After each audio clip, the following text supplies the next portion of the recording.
பழனி, பழனி, ஒரு மெழுகுவர்த்தி எடுத்துட்டு வா.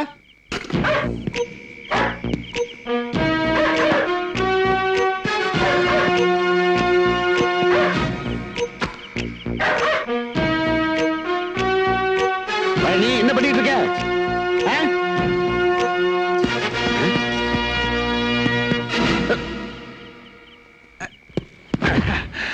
Don't shout or I'll kill you. Take the phone. Don't.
A network of illegal drug trafficking and business was discovered during an intense search conducted in several parts of the city today.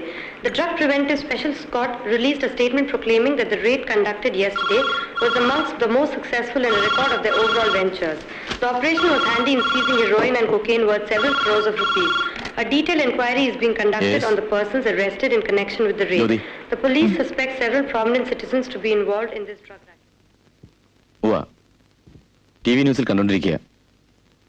ആരൊക്കെയാ arrest ചെയ്യുന്നോ? ഓഹോ, ശരി. ആരെ arrest ചെയ്തെന്ന്? Arrest ചെയ്തില്ല. പാണ്ഡ്യൻ, രാജാ റാവു, പിന്നെ 1-2 പേര് പറഞ്ഞു അവര് കോടതിയിൽ ഹാജരായെന്ന്. എന്നിട്ടെന്താ? അവരെ ആരാ ശിക്ഷിക്കുന്നേ?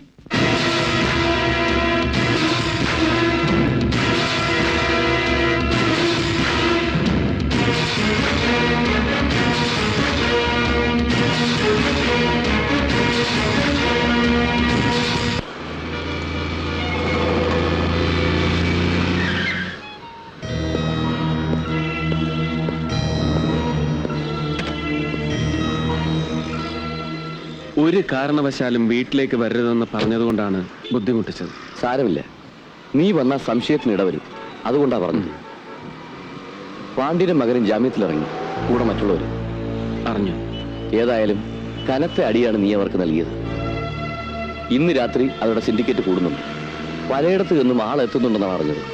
നിന്റെ ശത്രുക്കളെ നേരിടാൻ ആവശ്യമുള്ളതെല്ലാം ഇതിലുണ്ട്.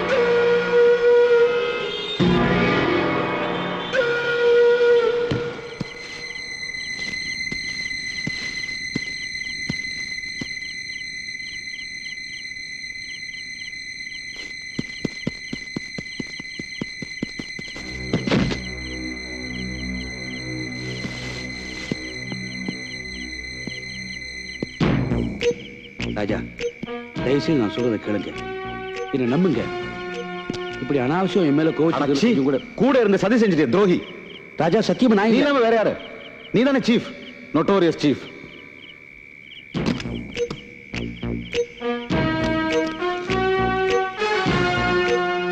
சார், நான் உங்களுக்காக எவ்வளவு செய்திருக்கேன், இன்க்ளூடிங் ப்ரூட்டல் மர்டர்ஸ். அதெல்லாம் முடியா. இப்ப என்ன நடந்துச்சு சொல்லு, இல்லன்னா உன்னை. Stop it, stop it. தேவையில்லாம சண்டை போட வேண்டாம். அனாவசியமா சர்மாவுக்கு எதிராக கேங் வர ஆரம்பிச்சீங்க. இப்ப என்னாச்சு? 2 குரூப்புக்கு ஹெவி லாஸ். சோ இதுக்கெல்லாம் காரணம் சர்மா தானே? ஆமா, அவனே தான். உங்களுக்கு விரோதிங்க வேற யாரு? நீங்க இந்த மாதிரி ஒருத்தருக்கு ஒருத்தர் அடிச்சுக்கிறது 2 பேருக்கும் நல்லதில்லை. அவ்வளவுதான் நான் சொல்வேன். நான் சர்மாவோட பேசி பார்த்தேன்.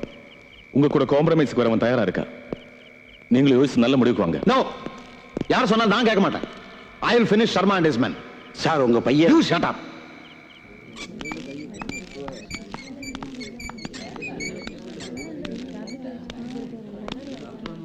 ജ്യോതി, എനിക്ക് നിന്നോടൊരു കാര്യം പറയാനുണ്ട്. പറഞ്ഞോളൂ. ഇവിടുന്ന് പറ്റില്ല, വരൂ. എന്താ കാര്യം? നിന്റെ ഭർത്താവിനെ കുറിച്ചാണ്, മിസ്റ്റർ സുധാകരനെ പറ്റി. Please come. ജ്യോതിയെ നഷ്ടപ്പെട്ടതിൽ എനിക്ക് ദുഃഖമുണ്ടായിരുന്നു. പക്ഷെ എന്നേക്കാൾ യോഗ്യനായ ഒരാളോടൊപ്പമാണ് നീ ജീവിക്കുന്നതെന്ന് കരുതി ഞാൻ സമാധാനിച്ചു. അവന്റെ പൊളിറ്റിക്സും ജനസേവനവും ഇപ്പോഴാണ് ഞാൻ മനസ്സിലാക്കുന്നത്. കള്ളക്കടത്തുകാരുടെയും മയക്കുമരുന്ന് വിൽപ്പനക്കാരുടെയും സിൻഡിക്കേറ്റിലെ ഒരു അംഗമാണ് നിന്റെ ഭർത്താവ്. മാഫിയ സംഘത്തിന്റെ രഹസ്യ യോഗത്തിൽ ഞാൻ കണ്ടതാണ് പാണ്ഡ്യനും രാജയുമൊത്ത് സുധാകരനെ. Will you stop it? Don't try to destroy our family. ഞാൻ നിങ്ങളെ വഞ്ചിച്ചു എന്ന് കരുതി എന്നെ ശിക്ഷിക്കുകയാണ്. മറ്റുള്ളവരെ കൊന്നതുപോലെ എന്നെ കൊല്ലാൻ കഴിയാത്തതുകൊണ്ട് വേദനിപ്പിക്കാൻ. ജ്യോതി, മുൻപ് നിങ്ങൾ എനിക്ക് ഇഷ്ടമായിരുന്നു. പക്ഷേ ഇന്ന് എനിക്കൊരു ഭർത്താവുണ്ട്. ഞാൻ അദ്ദേഹത്തെ ബഹുമാനിക്കുന്നു, സ്നേഹിക്കുന്നു. ആ ബന്ധം തകർക്കാൻ ഒരാൾക്കും കഴിയില്ല. കഴിയുമായിരുന്നു. മറ്റുള്ളവരോടൊപ്പം അവനെയും ചുട്ടുകരിക്കാൻ ഞാൻ ആ അവസരം ഉപയോഗിച്ചില്ല. നിന്നെ ഓർത്ത് മാത്രം. ഒരിക്കൽ കൂടി ആ ദയ എന്നിൽ നിന്ന് പ്രതീക്ഷിക്കരുത്. സുധാകരനോട് പറഞ്ഞേക്ക്.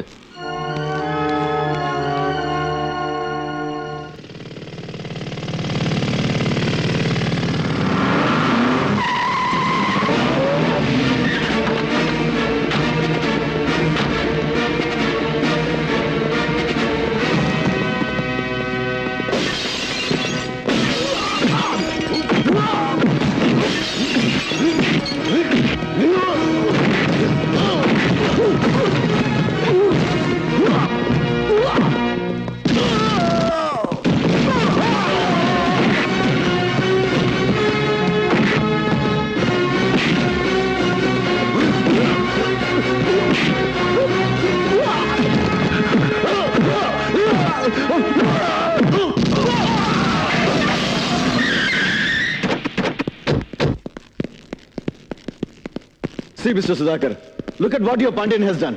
Please, Mr. Sharma, not here. उसने तो मेरा ऑफिस गोडाउन सभी का तोड़फोड़ करा के सत्यानाश करा दिया. Not only that, he has brutally and severely beaten up my people. Mr. Sharma, please don't talk all these things here. Sir പറഞ്ഞതുകൊണ്ടാ. ഇല്ലെങ്കിൽ പാണ്ഡ്യനും മകന് ഇന്നത് ചെയ്യാനുണ്ടാവില്ലായിരുന്നു. അവരെ ഉപദ്രവിക്കരുതെന്ന് നിങ്ങൾ പറഞ്ഞു. അത് പാണ്ഡ്യനെ സഹായിക്കാനായിരുന്നില്ലേ? ഞാൻ പറഞ്ഞത് നിങ്ങൾ അനുസരിച്ചില്ലല്ലോ. പാണ്ഡ്യനെ പോലീസിന് ഒറ്റിക്കൊടുത്ത് അയാളുടെ മുഴുവൻ സ്ഥാപനങ്ങൾ റെഡി അയച്ച് നിങ്ങളല്ലേ? Upon God, believe me, Mr. Sudhakar, मुझे कुछ मालूम नहीं. I don't know anything about it. Then who has done it? How do I know, sir?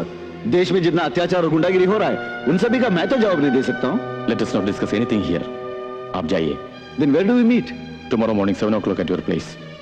Sure? Sure, please. ആരാത് ഈ വന്നവർ? അത് ബോംബെക്കാരൻ ശർമ്മയല്ലേ? Notorious criminal. സ്പാർക്കിൽ ഇയാളുടെ ഫോട്ടോ അച്ചടിച്ചു വന്നത് ഞാൻ കണ്ടിട്ടുണ്ട്. എന്താ ഈ മനുഷ്യനുമായി നിങ്ങൾക്കുള്ള ബന്ധം? ജ്യോതി എന്തിനെ അന്വേഷിക്കുന്നു? കള്ളക്കടത്തുകാരുടെ സിൻഡിക്കേറ്റിൽ നിങ്ങൾ ഒരു അംഗമാണെന്ന് രവി പറഞ്ഞപ്പോൾ ഞാൻ വിശ്വസിച്ചില്ല. രവി അങ്ങനെ പറഞ്ഞോ? ഒന്നും മറക്കാൻ ശ്രമിക്കണ്ട, എനിക്കെല്ലാം മനസ്സിലായി. ജ്യോതി, ഞാനൊരു പാർലമെന്റ് മെമ്പറാണ്. എന്നെ കാണാൻ പലരും വന്നിരിക്കും. കള്ളനും കൊള്ളക്കാരനും കൊലയാളിയും എല്ലാം പലരും സംസാരിച്ചിരിക്കും. ഇത്തരക്കാരുമായി നിങ്ങൾക്ക് ഇടപാടുണ്ടായിരിക്കുമെന്ന് ഞാൻ ധരിച്ചില്ല. ആദർശധീരനായ ഒരു രാഷ്ട്രീയ പ്രവർത്തകൻ, അങ്ങനെ ഒരു ഇമേജ് എനിക്ക് നിങ്ങളെ കുറിച്ച് ഉണ്ടായിരുന്നത്. ജ്യോതി നിൽക്ക്. എന്റെ ഇമേജിനെ കുറിച്ചുള്ള നിന്റെ സങ്കല്പം എന്തായിരുന്നു എന്ന് എനിക്കറിയില്ല. ആദർശത്തെ കുറിച്ചാണ് സംശയമെങ്കിൽ ഈ കള്ളക്കടത്തുകാരുമായി ഞാൻ ബന്ധപ്പെടുന്നത് എന്റെ പാർട്ടിയുടെ നിർദ്ദേശമനുസരിച്ചാണ്. അച്ചടക്കമുള്ള ഒരു രാഷ്ട്രീയ പ്രവർത്തകൻ അവന്റെ പാർട്ടി നയത്തിലാണ് വിശ്വസിക്കേണ്ടത്. അതേ ഞാനും ചെയ്തിട്ടുള്ളൂ. ഒരു രാഷ്ട്രീയ പ്രവർത്തകന്റെ ധർമ്മം ജനസേവനമാണെന്നാണ് ഞാൻ മനസ്സിലാക്കിയിട്ടുള്ളത്. ഓഫ് കോഴ്സ്, ഞാനതാണല്ലോ ചെയ്യുന്നത്. പക്ഷേ ഈ ജനം അടിസ്ഥാന വർഗമാണെന്ന് ധരിക്കരുത്. ചേരിയിൽ പാർക്കുന്നവർ, കൂലിപ്പണിക്കാർ, പിച്ചക്കാർ, ഇവരെയൊക്കെ സേവിച്ചിട്ട് ആർക്കും ഒരു നേട്ടവുമില്ല. പാർട്ടി കാൻഡിഡേറ്റായി ഒരു ടിക്കറ്റ് കൊടുപ്പിക്കാനോ ഇലക്ഷൻ ഫണ്ടിലേക്ക് ലക്ഷങ്ങൾ ചെലവാക്കാനോ ഈ പാവങ്ങൾക്ക് കഴിയില്ല. പൊളിറ്റിക്സ് നിലനിൽപ്പ് വേണമെന്ന് ആഗ്രഹിക്കുന്നവർ ഇവിടുന്ന് ഇപ്പോൾ ഇറങ്ങിപ്പോയ ശർമാജിയെ പോലുള്ള കറുത്ത ശക്തികളെ സേവിക്കേണ്ടി വരും. അല്ല, പറ്റില്ല. അപ്പോ നിങ്ങളും അവരിൽ ഒരാളാണെന്ന് കൺഫ്യൂസ് ചെയ്യുന്നു അല്ലേ? അവർ ചെയ്യുന്ന എല്ലാ ക്രൂരതയ്ക്കും കൂട്ടുനിൽക്കുന്നയാൾ. നീ എന്നെ തെറ്റിദ്ധരിക്കരുത്. അവരുടെ ജോലിയുമായി എനിക്ക് ഒരു ബന്ധവുമില്ല. എന്നെ വിശ്വസിക്കൂ. തുടരുതന്നെ. ജ്യോതി, പറഞ്ഞത് ഇല്ല, എനിക്കും ചോദിക്കാനുണ്ട്. അതിന് ഉത്തരം പറഞ്ഞ് ഞാൻ വിടൂ. ലുക്കിയ, പണക്കാരിയായ ഒരു വേശ്യ രോഗിയായി നിന്നെ സമീപിച്ചാൽ ഒരു ഡോക്ടർ എന്ന നിലയിൽ നീ ചികിത്സിക്കില്ലേ? പ്രതിഫലം വാങ്ങില്ലേ? അവളുടെ തൊഴിലുമായി നിനക്ക് ബന്ധമുണ്ടെന്ന് കുറ്റപ്പെടുത്താമോ? അത്ര ഈ സംഘവുമായി എനിക്കും ബന്ധമുള്ളൂ. ഒരു പൊളിറ്റീഷ്യൻ എന്ന നിലയിൽ ഈ രണ്ട് ഗാങ്ങുകൾക്കിടയിലുള്ള തർക്കം തീർക്കുന്നതിന് ഞാൻ ഇടപെട്ടു, സംസാരിച്ചു. അത് തെറ്റാണെന്ന് എനിക്ക് തോന്നുന്നുണ്ടെങ്കിൽ ഞാൻ ഈ പദവി ഉപേക്ഷിക്കാം. അതിലും വലുത് എനിക്ക് നീയാണ്, നിന്നോടൊപ്പമുള്ള ജീവിതമാണ്.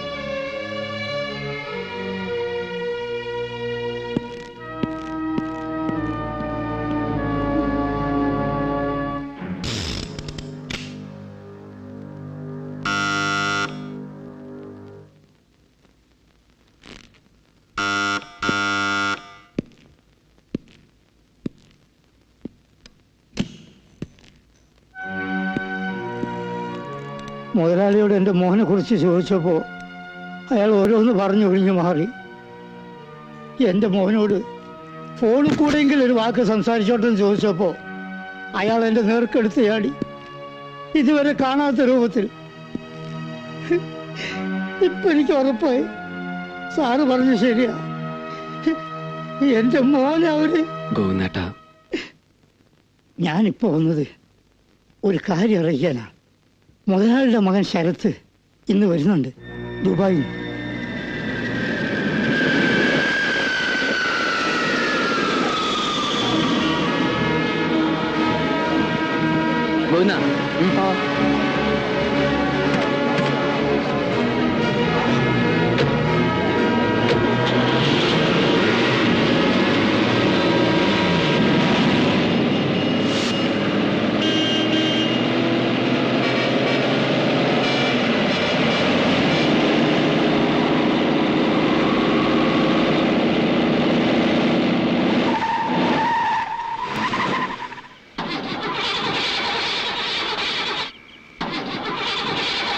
എന്താ തോന്നുന്നു? എന്താന്ന് മനസ്സിലാവുന്നില്ല. നോക്കട്ടെ.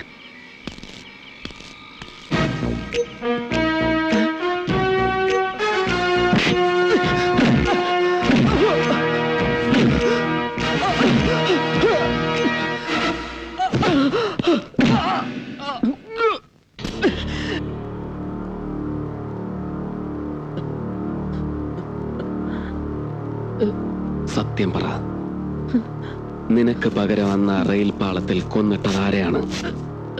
രഘുവിനെ അല്ലേ? സത്യം പറഞ്ഞില്ലെങ്കിൽ വേണ്ടത് ഞാൻ പറഞ്ഞതാ, അണ്ണനാണ് ചെയ്തത്. രാജ എന്ത് ചെയ്തു? വേണ്ട വേണ്ട വേണ്ട, എന്നെ കൊല്ലരുത് പ്ലീസ്.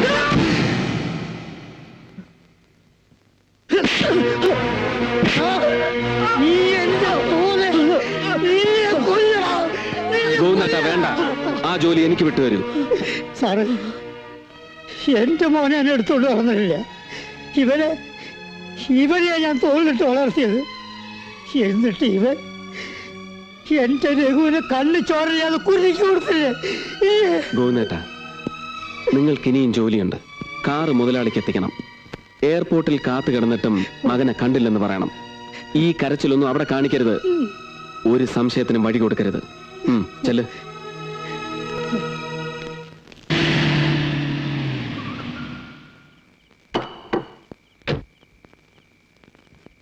ഇതുവരെ ഞാൻ പുറത്തു നിൽക്കുകയായിരുന്നു. വിമാനത്തിൽ ഇറങ്ങിയവർ മുഴുവനും പോയി. മോനെ കണ്ടില്ല. ഫ്ലൈറ്റിൽ പുറപ്പെട്ടെന്നല്ലേ പറഞ്ഞത്? രാജാ, നീ ഒന്ന് വിളിച്ചു നോക്ക്.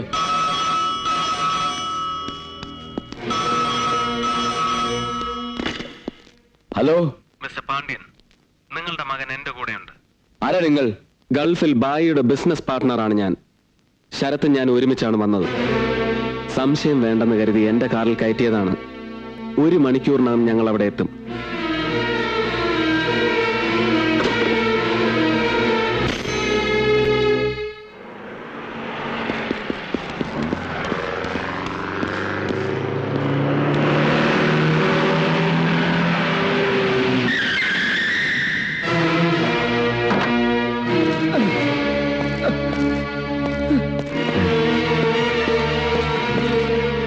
அப்பா கிட்ட வராதீங்க, என் மேல பாம்பு இருக்கு.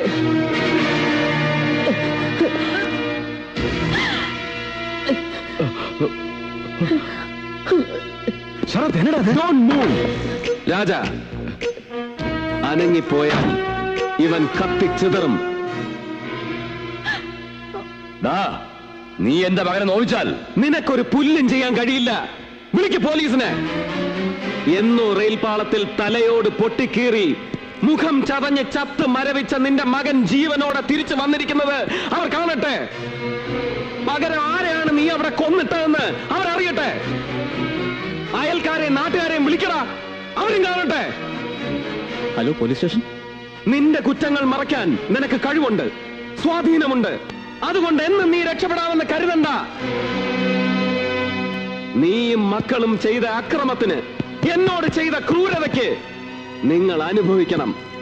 ക്ലാസ് മുറിയിൽ കത്തിക്കരിഞ്ഞ പാവം പെൺകുട്ടിയെ പോലെ കൺമുന്നിൽ കിടന്ന സ്വന്തം മകൻ വെന്ത് മരിക്കുന്നത് നീ കാണണം, കുടുംബത്തോടെ കാണണം. അതാണ് നിനക്ക് ഞാൻ തരുന്ന ശിക്ഷ.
ചുറ്റും പോലീസുണ്ട്.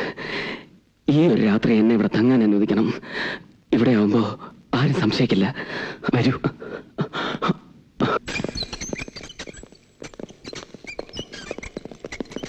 Doctor. Yes. Where is Mr. Ravi Prasad? He has been discharged. Discharged? What do you mean? அன்னைக்கு அவர் கிரிட்டிக்கல் கண்டிஷன்ல இருக்கான்னு சொன்னீங்க. அப்புறம் எப்படி? Don't question me, Inspector. ஒரு பேஷண்ட் எப்ப அட்மிட் பண்ணணும், எப்ப டிஸ்சார்ஜ் பண்ணணும்னு எனக்கு தெரியும். ஒரு கொலகாரன பேஷண்ட் சொல்லி அட்மிட் பண்ணிருக்கீங்க. And you have allowed him to escape. So you are also responsible for this case. How dare you accuse me like that? Do you know who I am? Mind it.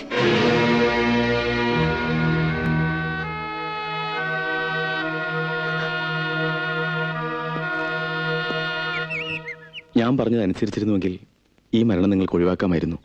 ഇനിയെങ്കിലും. വീണ്ടും കോംപ്രമൈസിന്റെ കാര്യമാണ് പറയുന്നതെങ്കിൽ നിങ്ങളുടെ ഏറ്റുമുട്ടൽ നഷ്ടപ്പെട്ട പണം വീണ്ടെടുക്കാൻ കഴിഞ്ഞേക്കാം, ഒരുപക്ഷെ കൂടുതലായി തന്നെ. ഇനിയും ദുരന്തങ്ങളും നഷ്ടങ്ങളും ഒഴിവാക്കാൻ ഈ യുദ്ധം നിങ്ങൾ അവസാനിപ്പിക്കണം. ശർമാജിയുമായി നിങ്ങൾ യോജിക്കണം. ഇല്ല, ആ പെറുക്കിയുമായി ഓരോ ഒത്തുതീർപ്പിനുമില്ല. രാജാ, അപ്പൻ ഇതിലൊന്നും പറയണ്ട. പറയും. ഇതുവരെ നിന്റെ വാശിക്ക് വഴങ്ങിയതാണ് ഞാൻ ചെയ്ത തെറ്റ്. എത്ര ആളുകൾ, എത്ര പണം നഷ്ടപ്പെട്ടു. ഒടുവിൽ എന്റെ മോൻ കൂടി. ഇനി ഇത് നിർത്തണം. സുധാകരൻ സാർ, ഞാൻ ഒരുക്കമാണ്. നിങ്ങൾക്ക് ദോഷം വരാത്ത രീതിയിൽ ശർമാജിയെ കൊണ്ട് ഞാൻ സമ്മതിപ്പിക്കും. സമയവും സ്ഥലവും നിങ്ങളുടെ ഇഷ്ടത്തിന് വിട്ടുതരുന്നു. അതിനപ്പുറം എനിക്കൊന്നും ചെയ്യാനില്ല. ഒരു കാര്യം ഞാൻ ആവശ്യപ്പെടും. എന്റെ അനിയനെ കൺമുമ്പിൽ വെച്ച് ചുട്ടുകൊന്ന രവിപ്രസാദിനെ ആ ശർമ്മ തന്നെ തീർത്ത് കെട്ടണം. അപ്പുറം എന്നാ ഈ കോംപ്രമൈസ്.